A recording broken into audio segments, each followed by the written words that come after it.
Hello বন্ধুরা, সঞ্চিতা সহজ recipe চ্যানেলে তোমাদের সবাইকে স্বাগত। আজ আমি মাছের তেল দিয়ে বেগুনের একটা রেসিপি তোমাদের সঙ্গে শেয়ার করছি। এর জন্য আমাদের লাগবে একটা মাঝারি বেগুন, 4টে পেঁয়াজ, 2টো টমেটো, কয়েকটা কাঁচা লঙ্কা, কয়েক টুকরো রসুন আর রুই বা কাতলা মাছের ফ্রেশ তেল আর দুটো আলু। এবার বেগুন, আলু, পেঁয়াজ, টমেটো সব কুচো করে কেটে নিয়েছি।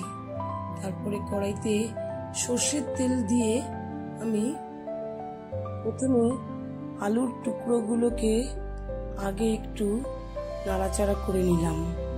আলুর টুকরোগুলোকে একটু নাড়াচাড়া করে নিয়ে আমি তারপরে এর মধ্যে বেগুন কুচোগুলোকে দিয়ে দিয়েছিলাম। আলু আর বেগুন একসঙ্গে নাড়াচাড়া করে একটু নরম করে নিয়েছিলাম। তারপরে এর মধ্যে দিয়ে দিলাম 1 চামচ মতন নুন। বন্ধুরা, আমার এই রেসিপিটা যদি তোমাদের ভালো লেগে থাকে তাহলে অবশ্যই আমাকে একটা লাইক দিও আর সাবস্ক্রাইব করতে ভুলো না। 1 চামচ নুন আর 1 চামচ হলুদ দিয়ে খুব ভালো করে নাড়াচাড়া করে একটু নরম করে নিয়েছিলাম। তারপরে সেটা তুলে রেখে কড়াইতে শুকনো লঙ্কা আর সাদা জিরে ফোড়ন দিয়ে তারপরে 1 চামচ রসুন ফোড়ন দিয়েছিলাম। 1 চামচ রসুন দিয়ে নাড়াচাড়া করে নিয়ে একটু যখন গন্ধ বেরিয়েছিল, রসুনের গন্ধটা বেরোনোর পরে আমি 1 বাটি পেঁয়াজ কুচিয়ে রেখেছিলাম, সেই 1 বাটি পেঁয়াজ আমি এর মধ্যে দিয়ে দিয়েছিলাম। পেঁয়াজটা দিয়ে খুব ভালো করে নাড়াচাড়া করে ভাজা ভাজা করে নিয়ে মাছের তেলটা আমি এর মধ্যে অ্যাড করে দিলাম। মাছের তেলটা যখন একদম নরম হয়ে গলে পেঁয়াজের সাথে মিশে যাবে, সেই সময় ভালো করে তেলটা দিয়ে নাড়িয়ে নিতে হবে।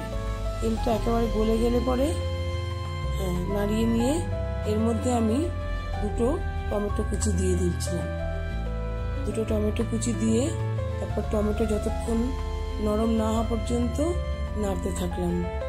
দিয়েছিলাম একটু হলুদের গুঁড়ো আর একটু মিষ্টি অ্যাড করেছিলাম, চিনি একটুখানি অ্যাড করে দিয়েছিলাম।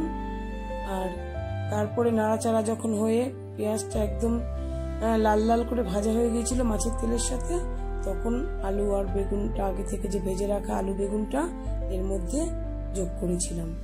তারপরে খুব ভালো করে আরো নাড়াচাড়া করে শুকনো করে নিতে হয়েছে।